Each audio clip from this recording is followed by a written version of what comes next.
한 남성이 운전대를 잡고 차를 살짝 옆으로 옮깁니다. 바로 그때 지켜보던 또 다른 남성이 갑자기 어딘가로 전화를 거는데요. 그리고 잠시 뒤 경찰차가 현장에 도착했습니다. 차 한 대를 사이에 두고 경찰 앞에 나란히 선 두 남성. 대체 이들 사이에 무슨 일이 있었던 걸까요?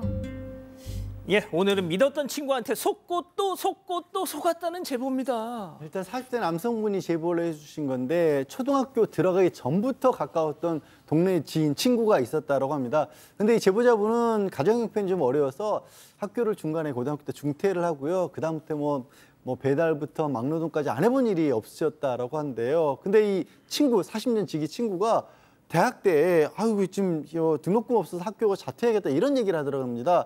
그래서 제보자분이 선뜻 전 재산을 내주면서 이거 그냥 주는 거니까 다 쓰고 나중에 혹시 내가 좀 힘들어지면 딱 한 번만 도와달라 이렇게 말씀을 하셨답니다.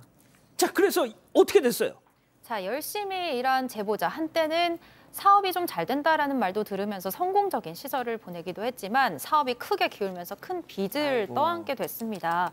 길바닥에 나앉은 제보자는 가장 먼저 40년 지기 친구에게 좀 도움을 청했는데요. 그러니까 이번엔 제보자가 친구에게 부탁을 하게 된 거죠. 고시원이라도 들어가게 100만 원만 좀 빌려달라 간절히 부탁을 했는데 과거 제보자의 도움을 받았던 친구는 나도 요즘 장모님이 편찮으셔서 힘들다 거절을 했습니다. 그런데 며칠 뒤 사정이 어렵다던 친구가 제주도로 골프 여행을 떠났다고 해요. 아하. 여기서 조금 이상하죠. 어쨌든 아무런 도움을 받지 못한 제보자는 결국 당시 일하던 가게 창고에서 잠을 자면서 오전 오후로는 배달일, 밤에는 대리기사 일을 하면서 버텼습니다. 그러던 어느 날 제보자가 오토바이로 배달을 하다가 교통사고를 당하게 됐습니다. 가해자가 합의금으로 처리를 하자고 제안을 했는데 이미 그때 신용불량자가 돼 있으셨대요. 그래서 친구 명의로 된 통장에 잠깐만 그 합의금을 맡겨놓기로 했습니다. 신용불량 상태에서 내 이름으로 된 통장을 쓸 수가 없어서 친구 명의 통장에 잠깐 그 합의금을 넣어놨는데 자, 그 친구 태도 어땠을까요? 제보자 얘기 들어보시죠. 제가 전화를 했어요. 너 어디냐? 약간 얘기라고 하더라고요. 물론 네 통장을 내가 빌려 쓰긴 하지만 엄연히 그건 내 돈인데 진짜 해도 너무한 것 같다. 내가 엄청 뭐라 했거든요. 그렇게 술을 먹고 집에도 안 들어갔다고 하더라고요. 설마 그 돈으로? 자, 합의금이 친구 통장으로 들어왔죠.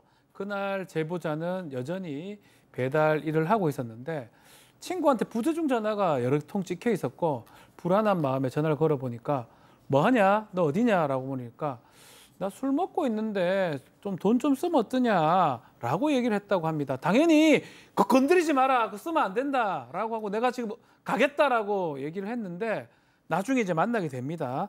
다음 날 아침에 가보니까 벌써 그걸 다 써버렸습니다. 술값으로. 합의금을 술값으로? 다 썼습니다. 이미 없었고요. 친구는 술김에 미안하다, 사과한다 얘기하고 내가 갚겠다라고 얘기하면서 매달 뭐 15만 원, 20만 원씩 갚기도 하고 또 안 갚기도 하고 결국은 절반만 갚고 절반은 못 갚은 그런 상황이었습니다.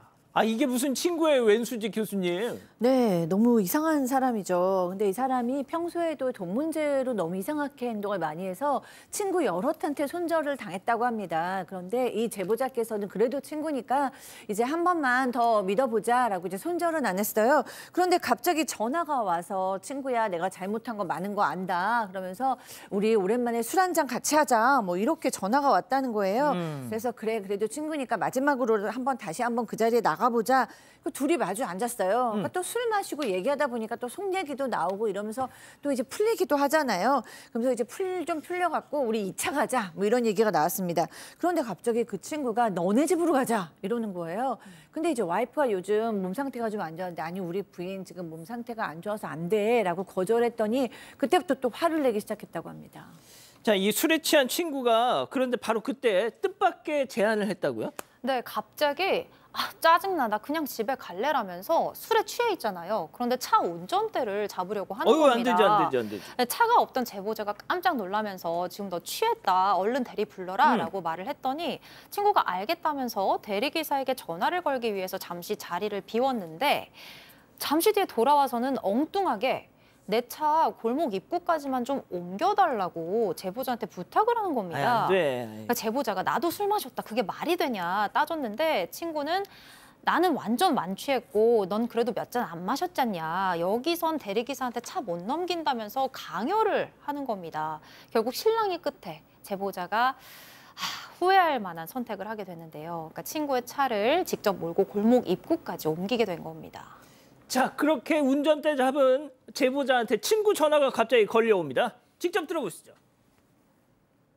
갑자기 친구가 전화가 왔더라고요. 전화를 받았는데 너 경찰에 신고했다고 이야기를 하더라고요. 저는 장난인 줄 알았는데 장난이 아닌 것 같더라고요. 난감하고 애기 때부터 친구가 맞나 싶을 정도로 지도 힘들고 저도 힘들 때 서로 많이 도와가면서 살았는데.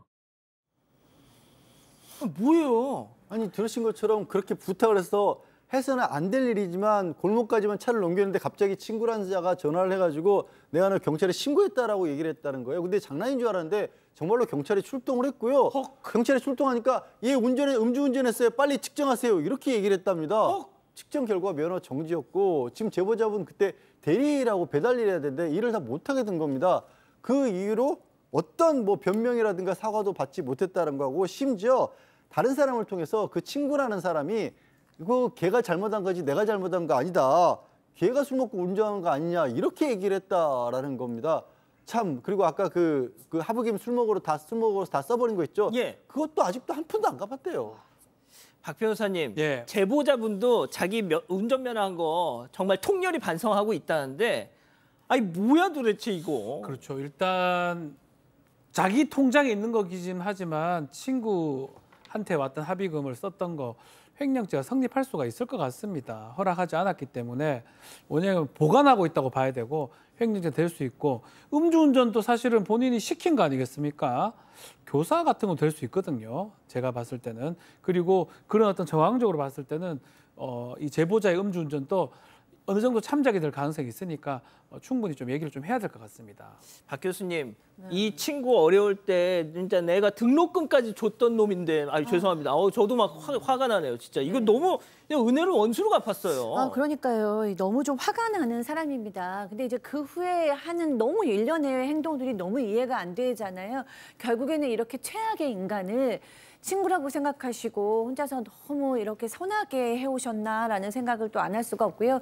이 친구라는 사람 또 오랫동안 아니면 사람을 조종하고 이용하고 이렇게 가스레이팅하고 이렇게 살다가 또 이 돈을 갚지 않기 위해서 이런 일까지 했나라는 생각이 들고 뭐 자세한 둘 사이에 어떤 일이 있었는지 모르지만 도저히 친구라고는 부를 수 없는 이해 안 되는 사람인 것 같습니다. 그러니까요. 사건 너머에 감춰진 진실을 끝까지 추적합니다. 진실추적자 사건반장, 지금 구독하고 함께해 주세요.